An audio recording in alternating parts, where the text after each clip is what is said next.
Very good evening to all, and Mr. Patil and Mr. Kumar, thank you for taking out your time to join the panel discussion today. Uh, as we know, we have gathered here today to discuss about the land and about the farmers, two very important components in the entire mix and the world that we live in. We will keep the conversation because this conversation is attended by a few, but it will be sort of shared with many in the days to come. So मैं चाह रहा था कि क्योंकि किसानों से और जमीन से लेकर के मुद्दों पर हम बात कर रहे हैं, तो हम काफी सारा सेशन हिंदी में चलाएं और कुछ हद तक जहां जरूरत पड़े हम अंग्रेजी में भी स्विच कर सकते हैं, लेकिन काफी हद तक हम पूरा सेशन ही अगर हो सके तो हिंदी में चलाते हैं, ताकि सभी जो सुने बाद में उन्हें भी समझे और वो उस बात का प्रचार प्रसार आगे चलता रहे. फिर से एक बार थैंक यू पाटिल जी और प्रमोद जी हमें हमारे साथ जुड़ने के लिए. अभी सेशन का टाइटल मुझे बताया गया था कि फ्रीइंग द गुड अर्थ, यानी कि जमीन की मुक्ति करना, और उसके साथ साथ किसानों की भी मुक्ति करना, इस तरीके का एक टॉपिक आज का रखा गया है. जमीन एक सबसे प्रेशियस रिसोर्स और उस जमीन का सबसे ज्यादा उपयोग भी, उपभोग भी और रक्षा भी करने वाला है किसान. अगर ये दोनों भी समझते हैं, जमीन तो अपने लिए बोल नहीं सकती, लेकिन किसान जो जमीन के बिहाफ पर बता रहे हैं हमें कि जमीन फ्री नहीं है, और भी वो फ्री होने में ही किसानों का और उसके साथ साथ हम सभी जो किसान और खेती पर निर्भर हैं उन सभी का ही भला है इसमें. तो इस मुद्दे को, इस टॉपिक को हम थोड़ा आज विस्तार में समझना चाहते हैं आपसे. आप दोनों इसमें जुड़े हों. हमारे साथ जो आज यहाँ पे सीसीएस की टीम, काफी सारे यंग रिसर्चर्स जो खेती, जमीन और उसके कानून, इन तीनों में भी इंटरेस्ट रखते हैं, वो जुड़े हैं. उन सभी को भी वेलकम. मैं आप सभी की एक पहचान करा देता हूँ जो लोग हमसे जुड़े हैं और बाद में भी सुनेंगे, और उसके बाद में एक एक लीडिंग क्वेश्चन लेते हुए फिर आपको हम सुनना चाहते हैं. So I'll just make quick round of introduction to both of you and we'll start the session, start the actual discussion. So just bear with me for a minute. The introduction itself is quite elaborate for all of you, so I'm going to take support of some of the notes I have made. So we have Mr. Gunwan Patil who has joined us today. Gunwan Patil has dedicated his life to the cause of the farmers. He has been an active leader of the Shetkari Sanghatna, the largest farmers association in India. He is presently the General Secretary of the Swatantra Bharat Paksha, the only liberal political party of India. He is also the General Secretary of All India Kisan Coordination Committee. So Mr. Patil, thank you once again, and it's an honor for us to have you with us. We also have Mr. Pramod Kumar, who is currently the director of Giri Institute of Development Studies.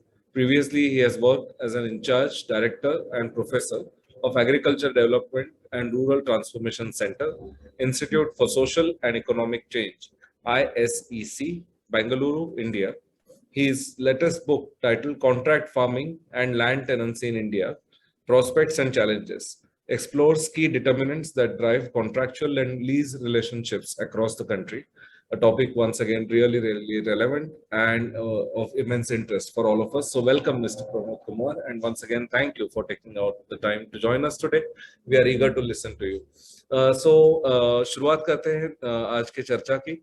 गुणवंत जी, मैं आपसे शुरुआत करना चाह रहा था कि हम ये जो कह रहे हैं कि जमीन मुक्त नहीं है, जमीन बंधी हुई है और खेती से नहीं कानूनों से, तो ये थोड़ा समझना चाहते हैं आपसे कि किसान पर क्या आप मानते हैं इस स्टेटमेंट को कि ये सच है कि जमीन बंधी हुई है और उसके साथ साथ किसान भी कानूनों में उलझा हुआ है. तो इसके क्या आप इसके साथ सहमत है, और सहमत है तो क्यों है, आपसे सुनना चाहेंगे अगले 5 मिनट में. बिल्कुल, मैं सहमत हूँ इस बात से कि जमीन भी बंदिस्त है और किसान भी बंदिस्त है. किसान को बांधने के लिए जमीन को बांधा गया और जमीन को बांधने के लिए किसान को बांधा गया. दिस इज एक दूसरे के ऊपर निर्भर है. लेकिन जैसे हम कहते हैं कि खेती के विरोध में, मतलब हिंदुस्तान में तो ही, भारत में कम से कम कॉन्स्टिट्यूशन में 286 कानून जो है हमारे विरोध में है. जैसे land acquisition act, ceiling act, property right act, बहुत सारे ऐसे कानून हैं जो शेड्यूल 9 में रखा हुआ है, जिसके लिए हम गए 20-30 साल से हम जो आंदोलन कर रहे हैं कि हमें मुक्ति करो, इस कानून को आप शेड्यूल 9 से निकालो। रखना ही है तो शेड्यूल 9 से बाहर निकालने के बाद हम कम से कम कोर्ट में तो जा सकते हैं इस कानून के विरोध में। इस कानून के विरोध में हम इसलिए कोर्ट में आज के डेट में नहीं जा सकते, शेड्यूल 9 में रहने से उसमें हम चैलेंज नहीं कर सकते, क्योंकि आर्टिकल 31B जो है इसको सपोर्ट करता है। आर्टिकल 31B के तहत इस कानून को आप चैलेंज नहीं कर सकते। जैसे जेम्स बॉन्ड की हम मूवी देखते हैं, उसमें जो हीरो होता है जेम्स बॉन्ड, उसको लाइसेंस टू किल ऐसा एक पावर दिया गया है। वैसे ही अगर शेड्यूल 9 में किसी को लिख दिया कि इसको लाइसेंस टू किल है, इसी का नाम लिख के, तो वो उसको चैलेंज नहीं होगा, वो किसी को भी मार सकता है, उसको आप कोर्ट में नहीं जा सकते, 302 उसके ऊपर कलम नहीं लगेगी। इस तरीके के कानून जो है हमारे विरोध में या जमीन के विरोध में शेड्यूल 9 में रखने से हम बंदिस्त हो गए हैं, और हम अपना माल बना सकते हैं, माल बेच सकते हैं, कि माल का भाव तय नहीं कर सकते। जमीन के ऊपर तो इतने अलग अलग कानून है। जैसे मैं आज जो बात कर रहा हूँ, मैं अमेरिका से बात कर रहा हूँ, डेट्रॉइट से बात कर रहा हूँ। मैं यहाँ पे देखता हूँ 350 एकड़ से कम जमीन जिस किसान के पास है, तो वो बोलता है कि वाइबल नहीं है वो चल करने के लिए। अब लैंड होल्डिंग जो है यहाँ से 10,000 एकड़ से लेके 1 लाख एकड़ तक है। सीलिंग का कोई कानून नहीं रहने से वो फ्रीली वो अपनी जमीन कर सकता है, और जिसको जमीन में इंटरेस्ट है वही जमीन में रहेगा, इस तरीके का है। हमारे पास वैसा नहीं है। हमारे पास बाप दादा की जमीन है और वो हम कंटिन्यू करते आ रहे, उसके टुकड़े होते जा रहे। जैसे मैंने अपने भी खुद का एक एग्जांपल एक जगह पे कोट किया था। हमारे पास, मेरे फैमिली में 350 एकड़ जमीन थी, मेरे पिताजी और चाचा जी थे। दोनों को जब बंटवारा हुआ तो 175 मतलब 175 एकड़ 175 आए। हम 5 भाई है तो हम 30 एकड़, और मुझे 2 बच्चे हैं तो 15 एकड़। मेरा जो पोता आएगा तो वो अल्पभूधारक हो जाएगा। ऐसे जमीन के टुकड़े होते गए, और जमीन में हम बढ़ा नहीं सकते, क्योंकि जब 350 एकड़ जमीन थी, मैं और मेरा छोटा भाई माइनॉरिटी में थे, मतलब 18 से नीचे थे, तो हमारे ऊपर जमीन नहीं हुई। हम पिताजी के जमीन में डिवाइड हुए, पिताजी का जो हिस्सा था उसमें हुए, बाकी भाइयों को 50 एकड़ से ज्यादा आया, और हम दोनों को 50 में डिवाइड हुए, 25-25 एकड़ ही है। इस कानून से हम बहुत सफरिंग हुए और जमीन के टुकड़े हुए। अभी जो प्रमोद जी का जो रिसर्च मैंने अभी सुना, मैंने तो पढ़ा नहीं, लेकिन सुना तो मुझे बहुत अच्छा लगा कि जमीन के बारे में उन्होंने क्या लिखा है मुझे पता नहीं है, लेकिन इस तरीके की स्टडी की जरूरत है कि कंसोलिडेशन कैसे कर सकते हैं, सब जमीन एक इकट्ठा करके जॉइंट फार्मिंग कैसे कर सकते हैं। और ये करने के लिए इतने सारे कानून हैं कि ये जो नए 3 कानून आए थे इसलिए हमने सपोर्ट किया, तो कम से कम मुक्ति की तरफ एक दरवाजा खुला था। पूरा मुक्त तो हुए नहीं थे, लेकिन एक चांस था, वो भी चांस अभी बंद हो गया है। इसलिए लैंड रिफॉर्म्स होना अत्यंत जरूरी है। जैसे 91 में अगर ये होता तो आज हम लोग कुछ तो एक नए दौर में होते, क्योंकि अभी कोविड में सब कारखाने बंद थे, तब हम जमीन के ही कारखाने चालू थे, क्योंकि वो अपरिहार्य था चलाना सरकार के लिए, इसलिए सरकार चला रही थी, तो हमारे ऊर दया नहीं कर रही। इसलिए ये जब तक ये कानून हटते नहीं तब तक हम बंदिस्त है, पूरी तरह बांधे हुए हैं। और हम कंपटीशन करो, वर्ल्ड के साथ कंपटीशन करो, कैसे आप हमको बांध दोगे और सामने वाला खुला है, तो हम कंपटीशन नहीं कर सकते। प्लेन फील्ड वगैरह की बात होती है, लेकिन खेत के बारे में ऐसा कुछ भी नहीं हुआ, रिफॉर्म्स हुए ही नहीं। इसलिए हम बारे में आगे भी सुनना चाहेंगे कि एग्जैक्टली कौन से रिफॉर्म आपको लगता है कि पेंडिंग रहे हैं या हुए नहीं है। लेकिन थोड़ा सा भूपिंदर सिंह जी भी जुड़े हैं हमारे साथ, तो उन्हें वेलकम भी करते हैं। एक मिनट के लिए आपको इंटरप्ट करना चाहता हूँ। Bhupinder Singh ji, welcome.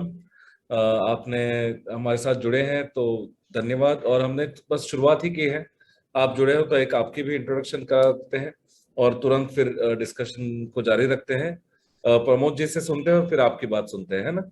Welcome, welcome to the session, very good to have you here and honoured to have you here. And Gunwant ji, फिर हम एक थोड़ा सा प्रमोद जी के भी सुनते हैं और फिर वापस इस तरफ आते हैं कि कौन से रिफॉर्म्स ड्यू हैं स्मॉल लैंड होल्डिंग्स के बारे में, खास करके महाराष्ट्र के, जो आपने शुरुआत एक एग्जाम्पल से की ही है, तो उसके बारे में भी थोड़ा सुनना चाहते हैं। प्रमोद जी से सुनते हैं और फिर वापस आते हैं। उससे पहले 1 मिनट में सिर्फ मैं भूपिंदर जी की पहचान अपने जितने भी आज के पार्टिसिपेंट्स हैं उनके लिए और आगे जो सुनेंगे उन्हें उनके लिए भी करना चाह रहा था। मिस्टर मान, भूपिंदर सिंह मान was nominated as the member of parliament to Rajya Sabha in 1990 in recognition of his contribution to the farmers' struggle. He was one of the founding members of the Farmers Friends Association in 1966, which grew to a national level Kisan organization, Bharati Kisan Union. He is currently serving as the president of Bharati Kisan Union. Bhupinder ji, once again welcome और बहुत बहुत शुक्रिया आपका कि आपने हमारे साथ आज जुड़े हैं आप, और आपको सुनने के लिए भी हम काफी उत्सुक हैं। प्रमोद जी के सुनते हैं और फिर आपकी तरफ आते हैं। Pramod ji, welcome once again and over to you with the same question कि आप मानते हैं कि जमीन आज मुक्त नहीं है और ना किसान मुक्त है, और अगर ये है जमीन के खास करके वाले प्रश्न पे आपको सुनना चाहते हैं। Over to you sir. Thank you Rohan.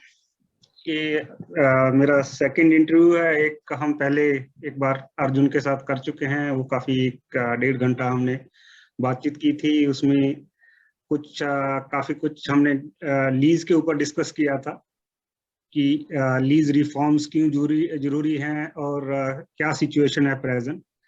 तो आपने जो फर्स्ट मुद्दा उठाया है कि क्या हमारी भूमि जो है मुक्त है, क्या फार्मर मुक्त है। गुणवंत जी ने बताया कि एकदम हम बंधे हुए हैं। He is absolutely right. Actually first question तो जो है लैंड, जो भूमि का है, लैंड ओनरशिप। देखिए, हमें हिस्टोरिकल पर्सपेक्टिव में देखना पड़ेगा। लैंड ओनरशिप हमारे यहाँ स्टार्ट हुई लगभग 1793 में, जब लॉर्ड कॉर्नवालिस ने परमानेंट सेटलमेंट शुरू किया था इंडिया में। उससे पहले लैंड जो है वो राजा के नाम से ही होती थी, चाहे मुगल पीरियड हो या दिल्ली सल्तनत हो या उससे पहले हम एंशिएंट पीरियड में जाएं। क्यों लैंड जो है ओनरशिप दी गई फार्मर्स को? यदि हम देखें 1793 में, तो एक जो सबसे बड़ा मुद्दा था अंग्रेजों का, उनका क्या पर्पस था इंडिया में, उनको बेसिकली यहाँ से जितना से जितना ज्यादा हो सके टैक्स कलेक्ट करके, रेवेन्यू कलेक्ट करके अपने इंडस्ट्रियल रेवोल्यूशन जो वो वहाँ पे जो चल रहा था 16वीं 17वीं 18वीं शताब्दी में, उनको एक मार्केट चाहिए थी, एक तैयार प्रोडक्ट की, और रॉ मटेरियल चाहिए था कॉलोनियल कंट्रीज से। तो यदि लैंड हर एक या तो सब फार्मर्स के नाम पे की जाती या यदि राजा के नाम पे थी, तो पहले क्या था, मुगल पीरियड में यदि हम जाएं तो रिकॉर्ड्स रखे जाते थे और एक लगान जो है वो निर्धारित की जाती थी और फसल कितनी हुई है उसके हिसाब से लगान इकट्ठा किया जाता था। अब भारत इतना बड़ा देश है कि वहां पे ये सब जो माइक्रो लेवल पे करने के लिए उनको बहुत ज्यादा मैन पावर की जरूरत थी, और जो पर्पस उनका था कि ज्यादा से ज्यादा रेवेन्यू कलेक्ट करना। जो राजा का जो सिस्टम था, इवन मुगल पीरियड में, अभी काफी क्रिटिसिज्म होती है मुगल पीरियड की, लेकिन किसी भी पीरियड में ऐसा नहीं था कि राजा जो है वो इतना हाई रेट लगान का रख रहा है कि लोग भूखे मर रहे हैं और वो रेवेन्यू कलेक्ट करके राजा अपने एक्सचेकर में ले जाए। अंग्रेजों का जो राज था वो इसीलिए हम उनसे फ्रीडम, कभी भी मुगल साम्राज्य में फ्रीडम की बात नहीं हुई कि हमें उनसे मुक्ति चाहिए, क्योंकि वो इंडिया में एक जो सिस्टम, प्रिवेलेंट सिस्टम था, उसके हिसाब से ही मोर और लेस चल रहे थे। अभी यदि हम रिलीजन की बातों को अलग कर दें तो, लेकिन ब्रिटिश का यहाँ पे कोई भी उनकी ऐसी मंशा नहीं थी कि वो यहाँ पे अपने आप को इस्टेब्लिश करना चाहते हो। उनका एक ही पर्पस था, यहाँ से ज्यादा धन इकट्ठा करना। उसके लिए वो परमानेंट सेटलमेंट उन्होंने किया। एक गांव में ज्यादा से ज्यादा 4 या 5 लोगों को ओनर बना दो पूरे गांव का जमीन का, और फिर आप 2/3, 3/4, 4/4 से भी ज्यादा, 3/4 से भी ज्यादा रेंट का रेट रख करके उसको कलेक्ट करते थे। चाहे आपके यहाँ बाढ़ आई है या सूखा पड़ा है, उनको उससे कोई मतलब नहीं। तो वो जो एक प्रथा थी, उसमें क्या हुआ कि 3 तरह के सिस्टम लागू किए गए, जमींदारी, रैयतवाड़ी और महलवाड़ी। अब मैं उसके ज्यादा डिटेल में नहीं जाऊंगा, लेकिन उसका यही मतलब था कि कुछ लोगों को जो है लैंड का मालिक बना दिया गया, बाकी सब उसके काश्तकार बन गए, टेनेंट बन गए, और वो उनसे रेंट इकट्ठा करते थे और वो ले जाते थे।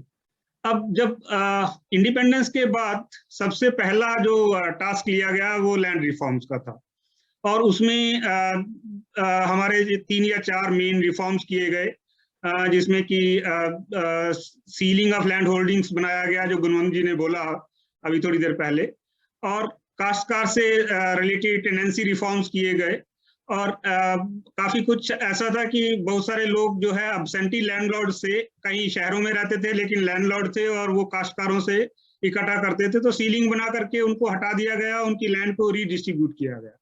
तो कुछ राज्यों में बहुत एफिशिएंटली हुआ, कुछ में नहीं हुआ, लेकिन लैंड रिफॉर्म्स किए गए, और उसको काश्तकार को जितना से ज्यादा उसको संगठित किया जा सकता था, करने की कोशिश की गई। इस मायने में वो जो लैंड रिफॉर्म्स थे वो बिल्कुल सही थे, लेकिन उसका दुष्परिणाम ये हुआ कि जैसे गुणवंत जी ने बोला कि क्योंकि लैंड हमारा जो है वो फादर से सन को जाती है, सन से आगे डिस्ट्रीब्यूट होती है, तो जो लैंड साइज है वो इतना छोटा हो गया है। यदि मैं उत्तर प्रदेश में मैं काम कर रहा हूँ अभी, तो उत्तर प्रदेश की बात करूँ तो 80% जो है यहाँ होल्डिंग जो है मार्जिनल और स्मॉल है, और लगभग 0.8 पर हेक्टेयर जो है वो एवरेज साइज है होल्डिंग का। अब 1 एकड़, 1.25 एकड़ से कितना आप कमा सकते हैं, चाहे कुछ भी कर लें, कि कमर्शियल फार्मिंग करें या आप फूड ग्रेन उगाएं या कुछ भी करें, वो बहुत छोटा साइज है, उससे पूरी आपकी फैमिली की इनकम आना बहुत मुश्किल है। तो लैंड साइज बहुत छोटा हो गया है उस रीजन से, और उसके लिए हमें अब लैंड रिफॉर्म्स की बहुत ज्यादा जरूरत है। एज फार एज जो लैंड राइट्स की, लैंड लॉज की बात है, मैं लीगल एक्सपर्ट तो नहीं हूँ, लेकिन मैं कहूँगा कि इंडिया में जो लैंड का राइट है, लैंड ओनरशिप है, हमारे यहाँ प्रिजम्पटिव लैंड ओनरशिप है। प्रिजम्पटिव लैंड ओनरशिप का मतलब है कि एक तो आपको, यदि आप जिस जमीन पे हैं आप उसके मालिक हैं, यदि आपको शो करना है कि हाँ आप मालिक हैं, तो क्या तरीका है, 2 या 3 तरह के सर्टिफिकेट्स होते हैं। एक तो सेल डीड है, यदि आपने खरीदा है तो आपके पास सेल डीड होगी, यदि आपको पुश्तैनी है तो आपके नाम पे ट्रांसफर की गई होगी, वो एक रिकॉर्ड है। दूसरा, रिकॉर्ड ऑफ राइट्स, ROR जो है वो उसको शो किया जाता है कि मैं मालिक हूँ। और तीसरा हो सकता है record of transfer of property, कि ये प्रॉपर्टी आपके नाम पे ट्रांसफर हुई है। लेकिन जो लैंड राइट हैं, यदि हम यूरोप में देखें तो कनाडा में देखें, तो लैंड राइट जो है वो फुल फ्लेश्ड अथॉरिटी जो है आपको दी जाती है। यदि उस पर कोई लीगल झगड़ा है या उसमें लीगल इशू है, तो स्टेट को ये शो करना पड़ेगा कि आप मालिक नहीं हैं। आपको शो नहीं करना है कि आप मालिक हैं, और आपको आकर के वो प्रूव करना है। यदि आप लैंड के ओनर हैं, आपके पास सेल डीड है, और कोई दूसरा आपकी जमीन पे अधिकार जमाता है, तो आप इंडिया में क्या है कि आपको लीगली प्रूव करना पड़ेगा कि यू आर द ओनर। जबकि दूसरे जो कंप्लीट लैंड राइट होता है, उसमें स्टेट की रिस्पॉन्सिबिलिटी है। आपके नाम एक बार ट्रांसफर कर दी स्टेट ने, आपको एक स्लिप दे दी कि आप ओनर हैं, उसके बाद आपका एब्सोल्यूट आपका राइट है। कोर्ट में यदि कोई केस होता है तो आपको नहीं जाना है, आपको अपना पैसा खर्च नहीं करना है प्रूव करने के लिए कि आप मालिक है। स्टेट को प्रूव करना है कि आप मालिक नहीं है। तो ये एक बेसिक डिफरेंस है हमारे यहाँ लैंड राइट्स का as compare to Europe and western world. तो ये इसमें हमारा लगभग 60 से 70% लीगल सिस्टम पूरा इसी में लगा हुआ है, जिसमें कि इतना खर्चा है। आप यदि जाएं छोटे शहरों में, मिडल सिटीज में, आप देखेंगे कि कोर्ट के अंदर 60, 70, 80% मामले ऐसे हैं जो लैंड से रिलेटेड है, फार्मिंग से रिलेटेड है। और इतना कोर्ट हमारा इतना स्लो है कि आपको इस्टेब्लिश करते करते शायद तीसरी पीढ़ी आ जाएगी, वो इस्टेब्लिश ही नहीं हो पाएगा। तो that is the actual situation. Thank you for this very detailed insights. काफी विस्तृत में हमें जानकारी मिली भी है, और एक बार दोनों के जो अपने मुद्दे शेयर किए उसमें कॉमन आने वाला पॉइंट ऑफ कोर्स कि एक जो स्मॉल लैंड होल्डिंग का तो आ ही रहा है, और उसके साथ साथ में जैसे प्रमोद जी ने बताया कि लैंड राइट्स को लेकर के, यानी कि लैंड ओनरशिप को लेकर के ही हमारे लॉज जो हैं वो चेंज, बदलाव की काफी ज्यादा जरूरत है उसमें। थोड़ा सा भूपिंदर जी से भी सुनते हैं, फिर वापस आते हैं। ये ओपनिंग रिमार्क्स के तौर पर हम ले रहे हैं रिमार्क्स सबसे।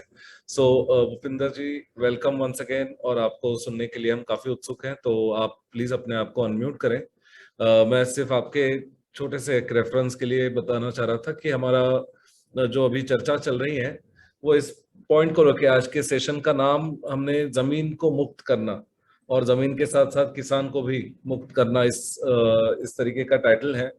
तो क्या आप मानते हैं कि जमीन हमारी बंधी हुई है कानूनों में, और किसान उलझे हुए हैं कानूनों में? क्या आप इससे सहमत हैं, और अगर है तो क्यों है? थोड़ा सा अपनी बात रखें। आपको शायद से अनम्यूट करने में दिक्कत आ रही है, कोई नहीं, आप चेक कर ले थोड़ा सा स्क्रीन को अनम्यूट करने के लिए। मेरी आवाज आ रही है? हाँ जी, हाँ जी। और आप सुन पा रहे थे मुझे? हाँ, आपकी अच्छा, आ रही है।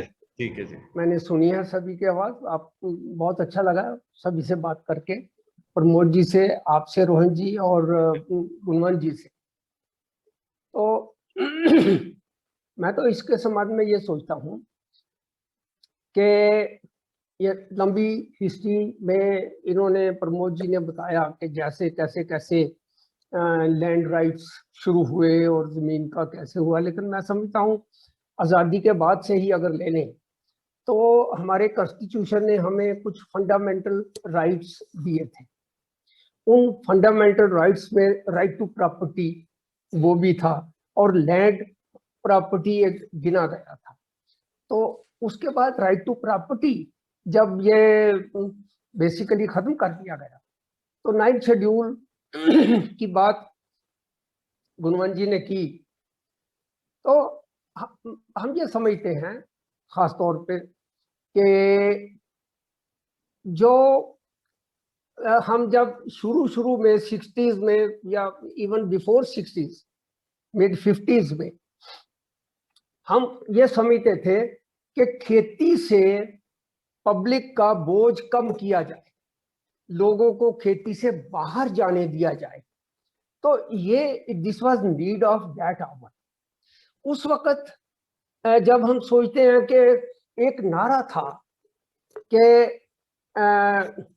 गांधी जी नारा देते थे, और गलियों गलियों में भी ये नारा गूंजता था कि अब पकड़ लो, अब पकड़ लो, पकड़ोगे की, अगर पकड़ने की जरूरत है तो ये हम 33 करोड़ है, पंजाबी में अगर उसको है, पकड़ लो, पकड़ोगे की। तो यो 33 करोड़ उस वक्त की जब हमारी पॉपुलेशन, उसमें से कुछ पाकिस्तान में चले गए, कुछ यहाँ रह गए, 25-28 करोड़ यहाँ इस वक्त हम थे। तो हम ये सोचते थे कि उस वक्त जो लैंड पे काम करने वाले हम थे, तो उसके बाद मशीनरी आ गई, ट्यूबवेल आ गए, टेक्नोलॉजी आ गई, सारा कुछ आ गया। तो चाहिए तो ये था कि मैं उस वक्त जो खेती करता, तो उसके बाद जब मेरे पास, प्रमोद जी, ट्रैक्टर आ गया, तो वो जब मैं खुद वो हूं जिसने बैलों के नीचे पर जग्गी पकड़ के हल चलाया है उस वक्त स्कूल में जाते हुए।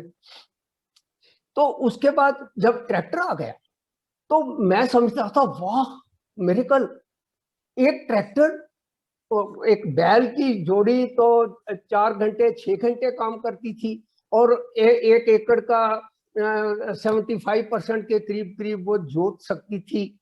लेकिन वाह, ये तो 24 घंटे भी चल सकता है और 9 टाइम्स मोर उसका ज्यादा इसकी एफिशिएंसी या काम कर सकता है। तो वाह, ये तो अब क्या बात हो गई। तो उसके बाद ये कानून इस तरह के बना दिए गए जिनसे हमें खेती से बाहर निकलने नहीं दिया गया। खेती में हमें बांध के रखने की बात हुई कि खेती से आपको जाने नहीं दिया। जहां जहां आप, प्रमोद जी ने यूपी की बात की, मैं पंजाब से करता हूं, सारे देश की यही बात है। खेती से चाहिए ये था कि हमें ये अवसर देते कि हम खेती से निकलते, लेकिन हुआ ये कि जो इसेंशियल कमोडिटीज एक्ट खड़ा कर दिया गया और उस एक्ट को 9th शेड्यूल में डाल दिया गया। तो हमारा जो था ना कि हमने ये काम किया है उसका इवजाना हमें मिलना चाहिए और हमारा राइट होना चाहिए। तो उस राइट लेने के लिए हमें अगर कानून के पास जाके कि सर, ऑनरेबल जस्टिस साहब, हमें न्याय दीजिए, हमें ये हम ये समझते हैं कि ये हमारा न्याय नहीं है, आप इसका निपटारा कर दीजिए। तो 9th शेड्यूल की वजह से के पास जाने का हमारा राइट। नंबर 2, जुडिशरी को हमारी रिक्वेस्ट सुनने का अधिकार छीन लिया गया था। अरे वाह, ये कहाँ का न्याय था, लेकिन ला दिया उस वक्त कानून, 9th शेड्यूल लगा दिया। उसके होते हुए हुआ ये कि जो हम काम करते थे, जो हम प्रोड्यूस करते थे, हम प्रोड्यूसर थे, उस प्रोड्यूसर की जो आय होनी, उसकी जो मेहनत का इवजाना होना चाहिए था, उस मेहनत के इवजाने से उसको कुछ आगे बढ़ के कुछ उसको वैल्यू ऐड करके कुछ और करना था, वो करने से रोक दिया गया। मैं आपको बताऊं कि मैं उनमें से हूं कि मैं चाहता था कि अपने पैडी से, जो मैं धान पैदा करता हूं, उससे मैं चावल निकाल के खुद चावल बेच सकूं। पार्लियामेंट में मैंने एक मुद्दा उठाया, एग्रीकल्चर मिनिस्टर के सामने ये मुद्दा आया, कॉमर्स एग्रीकल्चर मिनिस्टर के सामने था, कॉमर्स भी शायद वहां थी उस वक्त। तो वो ये था कि मैं अपने पैडी को, मैंने देखिए साहब बहुत मेहनत से पैदा किया है। मैंने पहले दान पनीरी लगाई, पडलिंग की, उसको फर्टिलाइजर दिया, काटा है, उसको मैंने निकाल लिया है। अब मैंने उसका पैडी निकाला है। अब मैं पैडी के छिलके से ऊपर छिलका उतार के अंदर से चावल निकालना चाहता हूं, क्या मुझे इजाजत है? तो आप हैरान हो गया। आप मेरे सवालों को देखिए निकाल के, मुझे जवाब मिला कि आप ये नहीं कर सकते। तो इस वजह से हमें जो वैल्यू ऐड हम करके आगे बढ़ना चाहते थे, खेती से निकलना चाहते थे, वो निकलने नहीं दिया गया। उस वक्त अगर ये करने दिया गया होता तो ये बहुत लोग ऐसे थे। मैंने उस वक्त आपको फिर मिसाल दे के मैं कह रहा हूं कि ब्राजील में उस वक्त एक छोटा मिनी शैलर बनता था। उन दिनों में हम ये मंगवा नहीं सकते थे, एक्सचेंज की कंस्ट्रेंट थी। तो पंजाब में एक ऑर्गेनाइजेशन गवर्नमेंट की, Punjab state PSIDEC, Punjab state development corporation, Punjab state industrial development corporation, उसके जरिए हमने एक प्रोटोटाइप मंगवाया कि वो मंगवा के यहाँ उसका R&D किया। लुधियाना में एक R&D है, मिराडो, वहां किया।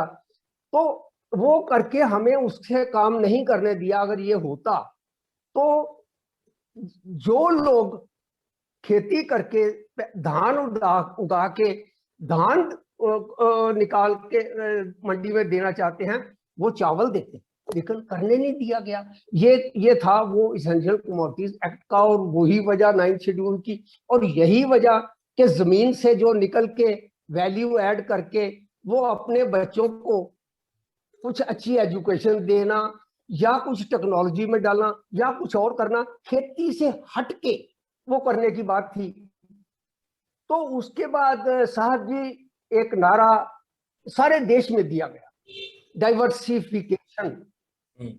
डाइवर्सिफिकेशन, तो मैंने ये कहा कि diversification from agriculture to agriculture is no diversification. वो चाहते ये थे कि आप यहाँ पंजाब में जैसे आप गेहूं की और धान की बजाय आप फल पैदा करो, आप आलू पैदा करो, आप ऑयल सीड पैदा करो या कुछ पैदा करो। तो मैंने वहां ये कहा था कि ये डाइवर्सिफिकेशन नहीं है, डाइवर्सिफिकेशन है कि हमें खेती से डाइवर्ट होके अपने बच्चों को खेती से बाहर निकालना चाहिए। तो इस वक्त जो 1,30,000 करोड़ ये जो खेती पे लोग हैं या देश में सारे हैं, उनमें से करीब 70% खेती पे हैं, तो इनको जानबूझ के खेती में धकेल के रखा हुआ है। मैं ना एक मजेदार मिसाल में आपको देनी मैं समझता हूँ जरूरी होगी कि मैं फिश कल्चर भी मैंने की है। मैं फिश पॉन्ड पे फिश डाली। तो एक फिश की क्वालिटी है, वैरायटी है मिरर कॉर्ब। मिरर कॉर्ब जो है वो मैंने वहां डाली, तो फर्स्ट क्रॉप तो उसकी कुछ आई, ठीक आई, लेकिन उसके बाद क्या हुआ कि उस फिश ने वहां अंडे दिए और उस फिश की इतनी ज्यादा पॉपुलेशन हो गई, वो एक किस्म का वो उसका इकोनॉमिक वेंचर खत्म हो गया। तो खेती का जो इकोनॉमिक स्केल है वो जितनी देर तक अनइकोनॉमिक रहेगी, तो ये तो ना तो देश के हित में है, ना किसी के ना तो डेवलपमेंट के हित में है। तो मैं समझता हूँ कि ये जो सीलिंग एक्ट शुरू किया गया, पहले 50 एकड़ का था, फिर 30 किया गया, फिर 17 किया गया, फिर और भी अभी इधर उधर चलते हैं। ये नेगेटिव अप्रोच वाले लोग हैं, वो चलते हैं, लेकिन चल रहा है अभी तक, बहुत नुकसान कर दिया अभी तक। अब मुझे लगता है इसको ठीक करने की जरूरत है। थैंक यू भूपिंदर जी, आपने भी काफी विस्तार में और कई छोटे छोटे लेकिन बहुत इंपॉर्टेंट मुद्दों की आपने बात की है। काफी सारे हैं इसमें जिसकी मैंने नोट की है, सुनना चाहेंगे और भी उनके बारे में। सवाल आगे ले चलते हैं और उसी में फिर आपका आंसर भी हम सुनना चाहेंगे। जितने भी लोग हमारे साथ जुड़े हैं, आपके भी कोई सवाल हो तो आप चैट बॉक्स में लिखें या फिर मुझे भेज दें। मैं आपके बिहाफ पर आज के अपने जो पैनलिस्ट हैं उनसे पूछूंगा। एक बार फिर से गुणवंत जी की तरफ आना है कि हम ये स्मॉल लैंड होल्डिंग्स के बारे में भी सुन रहे हैं, एक तरीके से किसान का खेती में बंधे रहना, इसके बारे में भी हम सुन रहे हैं। तो महाराष्ट्र में पर्टिकुलरली इसको किस तरीके से हम किसान एक संगठन के लेवल पे हो या किसानों के किस तरीके से हम किस तरीके के रिफॉर्म्स महाराष्ट्र के लेवल पे देख सकते हैं, देख पाए हैं, ये स्मॉल होल्डिंग्स का मुद्दा महाराष्ट्र में किस तरीके से सामने आ रहा है, खड़ी की है। और थोड़ा सा इसके बारे में आपसे सुनना चाहेंगे। तो महाराष्ट्र के लेवल पर क्या हम सरकार से कुछ बात कर पाए हैं, या फिर कोई लीगली कुछ चेंजेस ला पाए हैं, कानूनी तौर पर कुछ चेंजेस ला पाए हैं, इसके बारे में थोड़ा सुनना चाहेंगे। और अगर नहीं चेंजेस हैं तो कौन से चेंजेस आप देखना चाहते हो जो महाराष्ट्र के किसानों को राहत दे सके, इसके बारे में थोड़ा आपसे सुनना चाहते हैं। ओवर टू यू गुणवंत जी। हाँ, थैंक यू। पहले तो मैं थोड़ा सा पहले इसका मुद्दा खत्म करता हूँ कि मान साहब ने और प्रमोद जी ने जो बात कही प्रॉपर्टी राइट्स के बारे में, मान साहब ने विस्तारित में भी कहा है, और प्रमोद जी इतिहास से लेकर स्वतंत्रता तक आ गए हैं, उसमें थोड़ा मैं थोड़ा एलिब्रेट करना चाहता हूँ। जैसे स्वतंत्रता मिली मतलब बाप ने जमीन बांटना शुरू किया। हमें कोई बाप नहीं था, इस टाइप का था कि कोई आता था लूटता लेके जाता था, तो सरकार अपनी आई तो बाप आ गया, इस तरीके का माई बाप सरकार जो बात भी है, बाद में बात भी आई कि माई बाप सरकार वगैरह। हमारे माँ बाप को हम माँ बाप नहीं कहते थे, लेकिन सरकार को माँ बाप कहते थे, दूसरे बाप की पैदावार हो गई, वैसा हो गया। लेकिन जब माँ बाप सरकार आई वहां पे, तो वहां बांटने की बात हुई, और बांटते टाइम बाद में उसी से जो अलग अलग आंदोलन हुए, उसके कारण आज तक भी आंदोलन वो नक्सलाइट के चल रहे कि जमीन का बंटवारा ठीक से नहीं हुआ वगैरह वगैरह, वो उसमें मैं नहीं जाना चाहता। लेकिन जहां पे सरकार ने ब्रिटिश से लेके हम स्वतंत्र हुए, स्वतंत्रता होने के बाद हमें जो राइट्स मिलना था, प्रॉपर्टी राइट्स, जो मूल कॉन्स्टिट्यूशन में था, 1951 में ये चेंजेस किया गया, वो इसके लिए हम नेहरू का विरोध करते रहे, बहुत बड़ी हिस्ट्री है। लेकिन पहले हमें प्रॉपर्टी राइट्स था, जो प्रमोद जी कह रहे थे, कनाडा में अगर उसके पास रिसिप्ट है, ये मालिक है तो मालिक है, तो मालिक के जमीन में अगर उसने कुआं खोदा और पेट्रोल लग गया तो पेट्रोल उसका है, और उसने बिल्डिंग बांधना शुरू किया तो ईफिल टावर से भी बड़ा बिल्डिंग बनाना है तो उसको परमिशन की जरूरत नहीं, क्योंकि वो मालिक है, मालिक कुछ भी कर सकता हो, आकाश से पाताल तक। ये राइट हिंदुस्तान में नहीं, 3 फीट से नीचे हम नहीं जा सकते, 3 मंजिल के ऊपर नहीं जा सकते, ये कानून यहाँ पे प्रॉपर्टी राइट खत्म हो गया। प्रॉपर्टी राइट खत्म होने से ये बड़ा हुआ है कि लैंड एक्विजिशन जो एक्ट है उसकी जरूरत ही नहीं थी। अगर प्रॉपर्टी राइट रहता तो कोई सरकार कोई भी हमारी जमीन एक्वायर नहीं कर सकता जब तक हमारी परमिशन ना हो, हमारी मर्जी, परमिशन तो छोड़ दीजिए, मर्जी भी ना हो। अगर हमारी मर्जी नहीं तो कोई सरकार भी नहीं खरीद सकते। तो आप बोलेंगे कि फिर प्रोग्रेस कैसा होगा, जमीन नहीं आएंगे तो रास्ते कैसे बनेंगे? तो आप हमको कन्विंस कीजिए या रेट दीजिए, वो रेट से हम बेचेंगे, इस तरीके का कानून होता था। लेकिन सरकार ने वैसा नहीं किया। यहाँ पे भूमि स्वामी को निकाल दिया। भूमि स्वामी थे हम, भूमि के मालिक थे। भूमि स्वामी को एक राइट, इसमें 3-4 टुकड़े कर दे, भोगटदार, भूमि स्वामी और बाकी का कलेक्टर ही मालिक है, वो गायरान जमीन ये वो करके। महाराष्ट्र में तो 3 कानून थे, विदर्भ का कानून अलग, मुंबई का कानून अलग, और मराठवाड़ा जो हम हैदराबाद स्टेट में थे तो हैदराबाद का कानून अलग। हम 3 कानून से चलते थे महाराष्ट्र में। कोई बॉर्डर पे जमीन खरीदे तो हमारे राज्य में 3 कानून थे, Mumbai Bombay tenancy act, Hyderabad tenancy act और विदर्भ टेनेंसी एक्ट।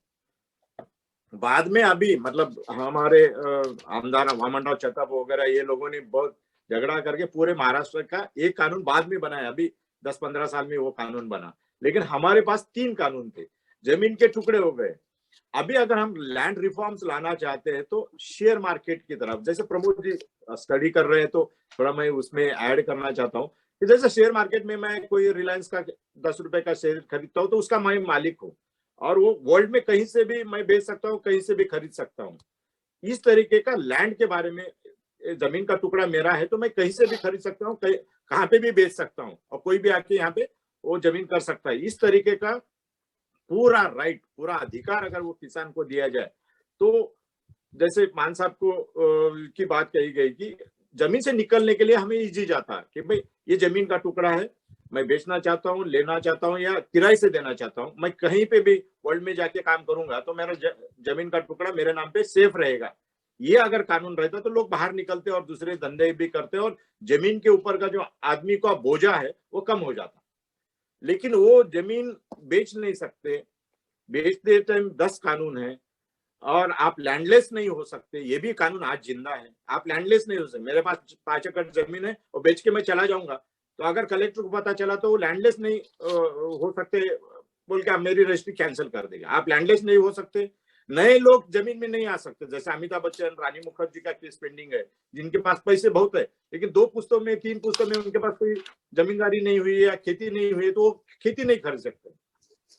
वो कमर्शियल कर सकते हैं लेकिन किसान नहीं बन सकते। इस तरीके का अगर कानून रहेगा तो हम ना जमीन बेच सकते, ना जमीन से बाहर निकल सकते, ना जमीन में रिफॉर्म्स कर सकते। तो महाराष्ट्र में तो अभी जमीन के बहुत रिफॉर्म्स आने बाकी है और महाराष्ट्र में कंपैरेटिवली दूसरे राज्यों से बहुत अच्छा हुआ। जैसे पंजाब में इतने छोटे छोटे टुकड़े हो गए हैं कि छोटा जमींदार 5 एकड़ को भी वो जमींदार समझता है। तो जमींदारी तो बिहार एक्ट से लेके मतलब शेड्यूल 9 में आप एक एक कानून देखते जाएंगे तो उसमें बिहार, महाराष्ट्र और पंजाब के किसानों को कैसे हटाया गया है जमींदारों से, जमींदारी कानून के कारण। और ऐसा समाजवाद के से ऐसा दिखाया गया है कि ये लुटारू है। जैसे कोई हिंदी पिक्चर में ठाकुर जो है गांव का, तो वो तो लड़कियों के पीछे मजदूर की लड़की उठा के लेके जाता है और लूटते रहता है, इस तरीके का चित्र। जैसे मराठी पिक्चरों में पाटिल, कन्नड़ पिक्चर में गौड़ा, ये जो है ये लुटारू है और ये लूटते रहते हैं गरीब को। और किसान, मेहनत करने वाला किसान एक अलग है, वो मजदूर अलग है और मालिक मतलब वो लुटारू है। इस तरीके के समाजवादी चित्र तैयार होने से जमीन में बहुत सारा कंफ्यूजन है। जब अब मैं इसलिए ये डिटेल में बहुत बोल रहा हूँ क्योंकि स्टूडेंट्स पढ़ रहे हैं, रिसर्चर यहाँ पे है और प्रमोद जी जैसे लोग यहाँ पे स्टडी के लिए बैठे हैं, तो ये सब डिटेलिंग में आना चाहिए। प्रमोद जी का मुझे बहुत अच्छा लगा क्योंकि स्वतंत्र 17वीं सदी से उन्होंने इतिहास बताया कि जमींदारी पे मालिकियत आने के लिए किस तरह का था। लेकिन जब स्वतंत्रता हुई तब हमारे पास कुछ भी रिफॉर्म्स नहीं हुआ, मालिक हो गए हम लोग, लेकिन बाप ने बंटवारा कर दिया, तेरे तेरे नाम पे। लेकिन कानून ऐसे डाल के दे दिया कि वो सुधर नहीं सके वो बच्चों को। अभी तो समाजवाद नहीं चाहिए हमको, हम तो रिफॉर्म्स हो गए, हम भाई भाइयों में बंटवारा हो गया। अभी तो हमारा झगड़ा नहीं होना चाहिए। अब ये हुआ कि आज भी बाप जिंदा है और बाप का अधिकार बेटे का अधिकार, बाप का अधिकार बेटे का अधिकार, इस तरह का मतलब सरकार का अधिकार और किसान का अधिकार। इसमें इतना कंफ्यूजन है कि मैं मालिक ही नहीं हूँ, सरकार ही मालिक है। 7/12 जो कहते हैं मराठी में कि जिसमें हमारा फसल वगैरह लिखी जाती है, उसमें मैं मालिक ही नहीं हूँ। मैं तो खाली एक काम कर रहा हूँ उसके लिए, मेरे नाम पे जमीन है, बस इतना ही है। लेकिन अगर उसको पूरा अधिकार ही मुझे नहीं है तो कोई मालिक रहने का कोई मतलब ही नहीं है, नाम के लिए है, काम चला हुआ है। लेकिन लोगों को लगता है कि ये मालिक है, ऐसा है वैसा है, ऐसे कुछ नहीं है। इसलिए जमीन के कानून को जब तक पूरे तरीके से पढ़ के या रिसर्चर सामने लाके उसमें कानूनन बदलाव नहीं करेंगे, प्रॉपर्टी राइट्स उसमें नहीं डालेंगे, प्रॉपर्टी अधिकार उसको नहीं देंगे, तब तक एक नहीं होगा। प्रॉपर्टी अधिकार आते ही लैंड एक्विजिशन एक्ट खत्म हो जाएगा, सरकार का जो अधिकार है वो खत्म हो जाएगा। और ये प्रॉपर्टी राइट खत्म होने का चांस ये 3 कानून में था। सरकार ये कर रही थी तो हमको लगा कि चलो ठीक है, सरकार को समझ में आया नहीं आया, लेकिन हम तो छूट जाएंगे इसमें से। लेकिन हमारे भाइयों ने बॉर्डर पे जाके बोला कि नहीं, हमको गुलामी चाहिए, हमें तो बंदिशी चाहिए, तो फिर से उन्होंने वो कानून निकाल देने लगे।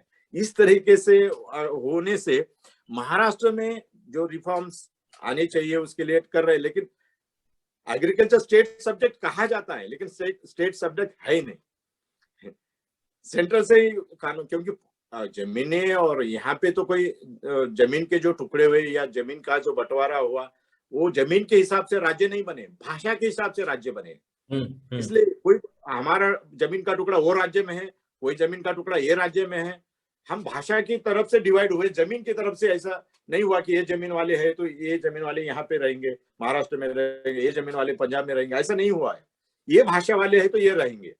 भाषावार प्रांत रचना होने से जमीन में कुछ भी रिफॉर्म्स नहीं हुआ।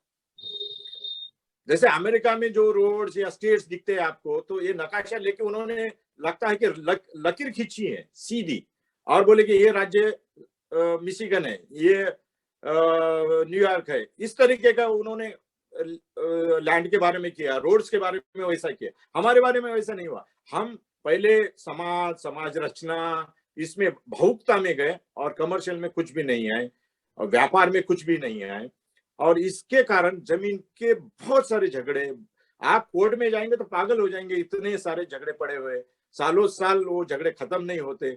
फूफा की जमीन आत्या के नाम पे, चाचा की जमीन दादाजी के नाम पे, कोई टाइटल्स क्लियर नहीं है। कोई इंडस्ट्री वाला लोग, वो इंडस्ट्री के लोग आपके पास आना चाहते हैं तो इतने सारे झगड़े को डर जाते हैं कि भाई नहीं भाई जाएंगे, इतने झगड़े हैं कि इसलिए जमीन को आप जब तक क्लियर नहीं करते, टाइटल कानून रिफॉर्म्स, तब तक ये नहीं होने वाला है। कैसा होना चाहिए इसके लिए तो बहुत बड़ा डिस्कशन होना भाई, एक कानून लेके हम तो बारे में भी। Thank you so much.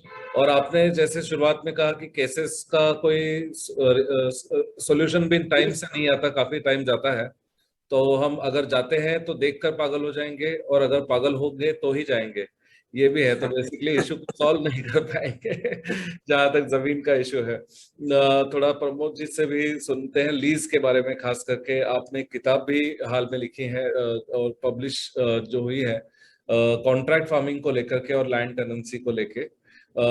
Challenges तो हम सुन ही रहे हैं, प्रोस्पेक्ट्स की जो आपने बात की है किताब में आपके, उसके बारे में प्रमोद जी थोड़ा सा सुनना चाहेंगे कि कॉन्ट्रैक्ट फार्मिंग खास करके और लीज, इसे देख करके कौन से प्रोस्पेक्ट्स आप देखते हैं आगे, और थोड़ा उस पर अगर आप शेयर करें तो अच्छा रहेगा हम सभी के लिए, आपके किताब को रेफरेंस में रखते हुए। Please can you unmute yourself and talk to us about the prospects of contract farming and leasing in India. Thank you.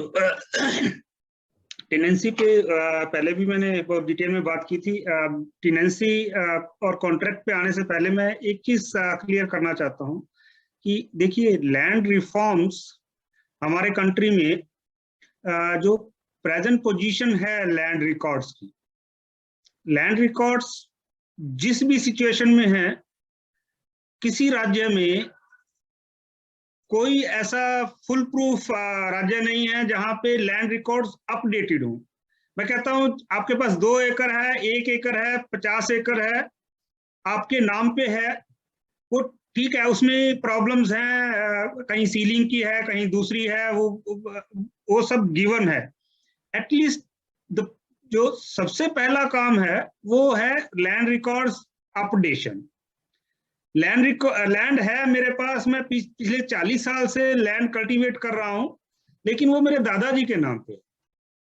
मुझे आज अपनी लैंड पे कुछ भी रिफॉर्म करना है, या इवन जो गवर्नमेंट की सब्सिडी प्रोग्राम्स है जो अभी चल रहे हैं, मैं लैंड जो है खुद कल्टीवेट नहीं करता हूँ, टेनेंट मेरी लैंड कल्टीवेट करता है, उसकी किसी को इन्फॉर्मेशन नहीं है। मेरे लैंड रिकॉर्ड्स मेरे दादाजी के नाम पे हैं। जहां तक सब्सिडी की बात आती है, सब्सिडी के लिए आपको लैंड रिकॉर्ड्स के पेपर प्रोड्यूस करने पड़ते हैं, वो पेपर आपके पास नहीं है, क्योंकि लैंड मैं हरियाणा से हूँ, हरियाणा में वो कहते हैं फर्द है मेरे नाम पे। अब पहले तो ये नहीं पता फर्द का मतलब क्या है, मुझे आज तक समझ नहीं आया। कोई एक छोटा सा पीस ऑफ पेपर है जो ये प्रूव करता है कि मैं कल्टीवेट कर रहा हूँ, मैं मालिक हूं, ये वो प्रूव नहीं करता है। और 90% लोगों जो फार्मिंग कर रहे हैं वो उनकी यही सिचुएशन है। मुझे मेरे ब्रदर को एक डायरी में वो करना था, मॉडर्न डायरी खोलनी है, गवर्नमेंट की स्कीम है। उसमें जब हम जाके पेपर खुलवाए तो पता चला जी आपके नाम से लैंड नहीं है। एक तो हाई टेंशन वायर आपके खेत के ऊपर से नहीं होनी चाहिए जहां पे आपने डायरी लगानी है, ठीक है, मान लिया वो भी एक्सेप्टेबल है। लैंड के पेपर आपके नाम पे नहीं है तो आपको गवर्नमेंट सब्सिडी नहीं मिल सकती, आपको बैंक से लोन नहीं मिल सकता। अब यदि 90% लैंड रिकॉर्ड ऐसे हैं कि लैंड जो है कल्टीवेटर के नाम पे नहीं है, तो क्या हो सकता है भाई? सबसे पहले आज कंप्यूटर का जमाना है, आज आप डिजिटाइजेशन कीजिए। जब तक लैंड रिकॉर्ड्स डिजिटाइजेशन नहीं होगा, जहां तक हरियाणा में बहुत बड़ा मूव चलाया उन्होंने डिजिटाइजेशन का, लेकिन डिजिटाइजेशन क्या है? वो दादाजी के नाम पे डिजिटाइजेशन है। तो land digitisation and land records updation जब तक नहीं होगा, मेरे दादाजी के नाम पे 40 एकड़ थी, आप पिताजी 3 भाई थे, आगे उनके 50 हो गए, कोई अपना हिस्सा बेचना चाहता है, उसका 2 एकड़ है वो बेचना चाहता है, उसके पास तो पेपर्स नहीं है, वो जो भी जो प्रिवेलिंग रेट है वो भी मालूम नहीं है। यदि आप लैंड के मालिक ही नहीं है तो आप ओपन मार्केट में बेच नहीं सकते, पड़ोसी को, भाई को ही बेचेंगे। जो रेट दे रहा है वो दे करके आप नीडी हैं, आपके पास और कोई ऑप्शन नहीं है, जो उसने दिया आप वो लेकर के और एक स्लिप पे हाँ मैं इसको बेच रहा हूँ दे के चले जाएंगे। कहीं कहीं पे भी लैंड ट्रांसफर नहीं होती है उसमें भी। तो जितना ज्यादा और टाइम बीतता जाएगा ये इतना कॉम्प्लिकेटेड हो जाएगा कि सरकार, लोग, कोई उसको उस इश्यू को सॉल्व ही नहीं कर पाएगा। अभी पटवारी बैठा है, पटवारी जिधर से वो लाइन दिखा देता है ये लैंड उसकी है, इसीलिए सारे इतने मसले जो है कोर्ट में चल रहे हैं। तो भैया डिजिटाइजेशन नहीं करोगे जब तक जमीन का, सारी जमीन डिजिटाइज्ड होनी चाहिए। मैप पे मैं अपने कमरे में बैठा हूँ लखनऊ में, मैं जस्ट कंप्यूटर ओपन करूं अपना उसको वेबसाइट को खोलूं तो मुझे पता लगना चाहिए कि ये मेरी लैंड है। जब तक ये नहीं होगा कोई लैंड पे रिफॉर्म्स का कोई मतलब नहीं है। आप कोई बिजनेस नहीं कर सकते हैं, आप कोई उस पे उसका वर्थ यूज नहीं कर सकते हैं। फर्स्ट बात तो ये है। सेकंड, यदि आप लैंड को रिकॉर्ड्स को अपडेटेड करते करते आपको अभी 40 साल और लगने हैं, कम से कम टेनेंसी रिफॉर्म्स कर दो। टेनेंसी पंजाब हरियाणा में कम से कम 40% लैंड जो है वो कौन काश्तकार कर रहा है। मैं जो है लैंड दे रहा हूँ लीज पे, दूसरा आदमी लीज पे लैंड ले रहा है और वो खेती कर रहा है। अभी भूपिंदर जी ने बोला कि ट्रैक्टर आ गया अचानक का, वो तो 100 घंटे काम कर सकता है बिना थके, वो दिन रात चलाओ उसको। अब ट्रैक्टर को ऑप्टिमली यूटिलाइज करने के लिए आपको कितनी लैंड चाहिए? कम से कम 15-20 एकड़ यदि जमीन है तो ट्रैक्टर जो है फुली यूटिलाइज होगा।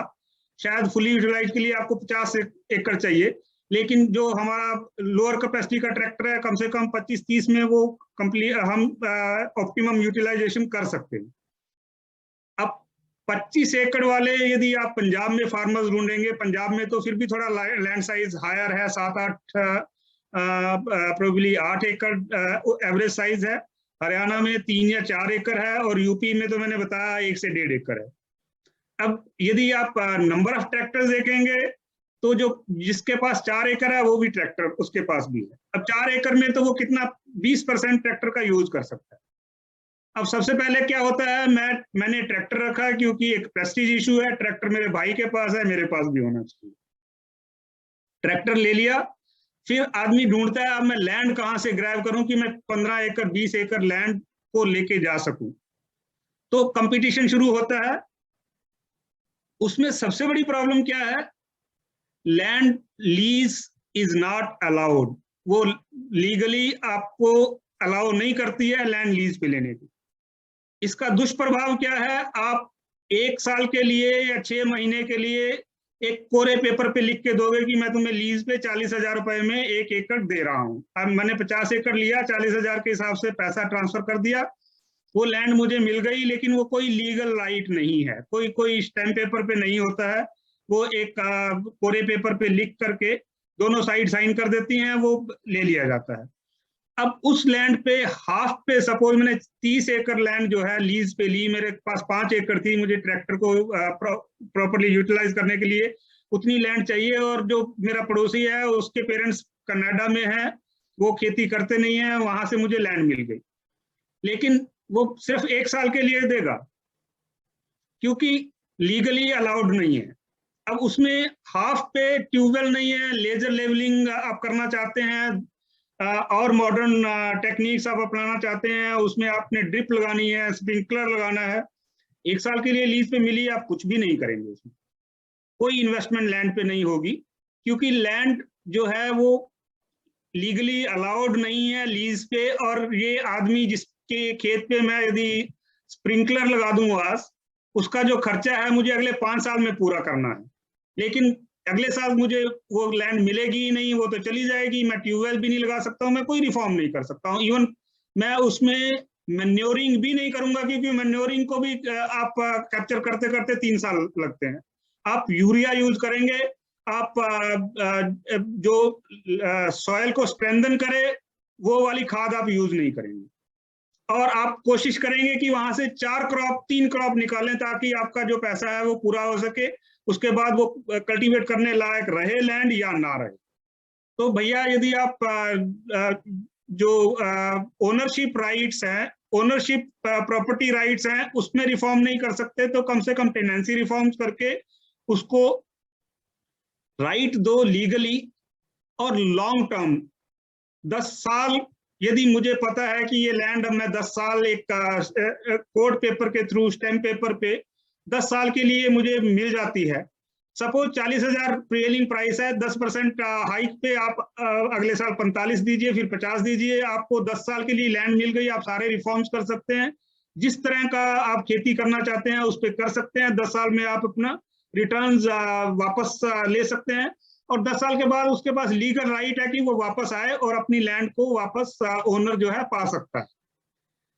यदि ऐसा रिफॉर्म हो जाए तो कम से कम जो लैंड सीलिंग एक्ट है वो बिना अमेंड किए आप लोगों को एप्रोप्रिएट लैंड अमाउंट अवेलेबल करवा पाएंगे। काश्तकार जो है, जो खेती करना चाहता है वो खेती करेगा, जो नहीं करना चाहता है वो लीज पे दे करके बाहर जाके कम से कम कोई और धंधा कर सकता है। आपके पास 5 एकड़ है, आप जो है ना तो उसको 10 साल के लिए लीज पे दे सकते हो, आज की सिचुएशन में आप बाहर नहीं जा सकते, अगले साल कोई और कैप्चर कर लेगा। वो खेती ना आपको कोई और काम करने देती है, ना आप खुद उसमें सर्वाइव कर सकते हो यदि खेती कर रहे हो। तो आप मरते रहिए, और उसमें उस सिचुएशन में वो जो भूपिंदर सिंह जी कह रहे थे कि आप सिर्फ you are going to toil and toil and toil, और कुछ नहीं है।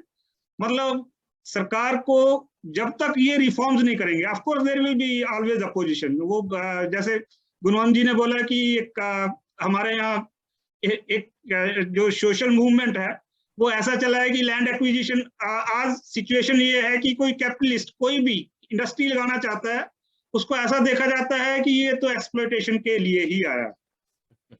अब हमारा क्या लॉ है, आप ज्यादा से ज्यादा यदि आप एक फैक्ट्री लगाते हैं तो 3 फ्लोर 4 फ्लोर से ज्यादा ऊपर नहीं जा सकते। आपको एक बड़ी इंडस्ट्री लगाने के लिए 500 एकड़ की जमीन की जरूरत है। आप 10 साल तक वो जमीन पाने में ही निकल जाएंगे आपकी। जब इंडस्ट्री, ना तो आप हॉरिजॉन्टल जा सकते हो ना आप वर्टिकल जा सकते हो। आप ठीक है, आप बोलिए 100 एकड़ से ज्यादा आप नहीं ले सकते, लेकिन आप 20 फ्लोर बना सकते हो। 20 फ्लोर बना करके कम से कम एक रीजनेबल इंडस्ट्री उस पर बड़े स्केल की लग सकती है, जो हमारे 40% डिस्गाइज्ड अनएम्प्लॉयमेंट है खेती में। कम से कम हम 10 से 15% वैल्यू एडिशन कर रहे हैं और 60% लोग खेती में लगे हुए हैं। मतलब उसमें से यदि 20% छोड़ दें, बाकी 40% वो डिस्गाइज्ड अनएम्प्लॉयड है। यदि बड़ी इंडस्ट्री, ऐसी बड़ी इंडस्ट्री 100 एकड़ की 15 फ्लोर की इंडस्ट्रीज लगती हैं तो सबको एम्प्लॉयमेंट मिल जाए।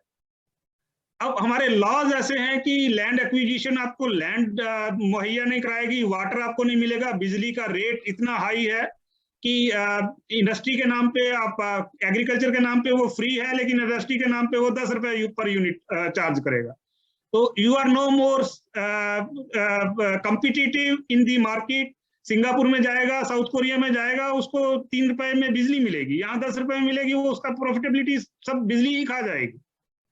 तो जब तक हम ये रिफॉर्म्स नहीं करेंगे, लेबर रिफॉर्म्स, लैंड रिफॉर्म्स, ना तो हमारी इंडस्ट्री सर्वाइव करेगी, ना ही हमारी एग्रीकल्चर सर्वाइव करेगी। Thank you Pramod ji, thank you so much once again. बहुत ही बारीकाई से आपने शेयर किया, और कितनी एक मेरे जैसे लोग, मेरा पूरा काम आज तक का शिक्षा क्षेत्र में रहा है, रेगुलेशंस का ये, और सुनते हुए इतनी आसान जैसी चीज लगती है कि लैंड लीज इतनी कॉमन सेंसिकल चीज है, लेकिन हो नहीं पा रही।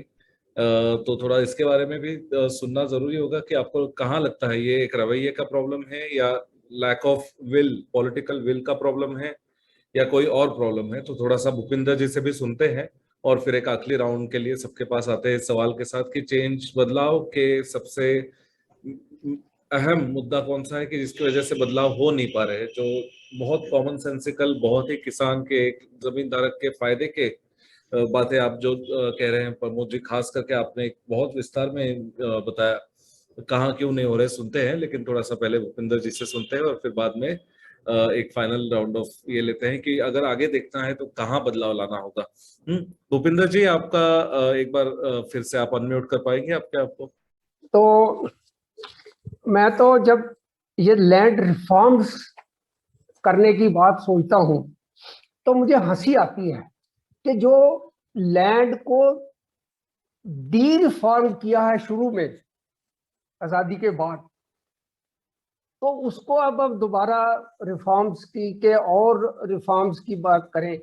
लेकिन इंटरेस्टिंग पार्ट ये है, मैं आपको बताऊं कि कुछ दिनों से ऐसी भी कुछ लोगों की तरफ से मीडिया में न्यूज आनी शुरू हो गई पिछले कुछ समय में कि ये लैंड रिफॉर्म्स ठीक नहीं है, इनको और टाइट करना चाहिए। ये 17 एकड़ की इस वक्त की जो हद है ये ठीक नहीं है, इनको 10 पे जाना चाहिए।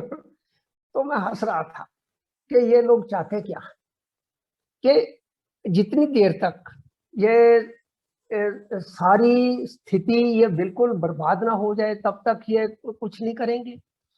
तो मैं हैरान हूं कि इस वक्त जो कोई खेती से कानूनी तौर पे अगर कोई चाहे कि मैं किसी पड़ोसी की जमीन के ऊपर कुछ काम कर लूं, क्यों, जैसे अभी प्रमोद जी बता रहे थे कि स्केल बढ़ गया और पड़ोसी की जमीन पे लीज लेने के लिए कुछ आगे हो सकता है, तो यहाँ है वो सारा गैर कानूनी है, इलीगल है, क्योंकि 17 एकड़ से ज्यादा इरिगेटेड लैंड के ऊपर अगर कोई खेती करता है तो वो इलीगल है। अगर वो 17 से ज्यादा है तो जिसकी उसमें से जितनी किसी को छोड़नी पड़ेगी उसको छोड़नी होगी, चाहे तो मालिक की, चाहे तो वो जहां से लीज ली है उसकी।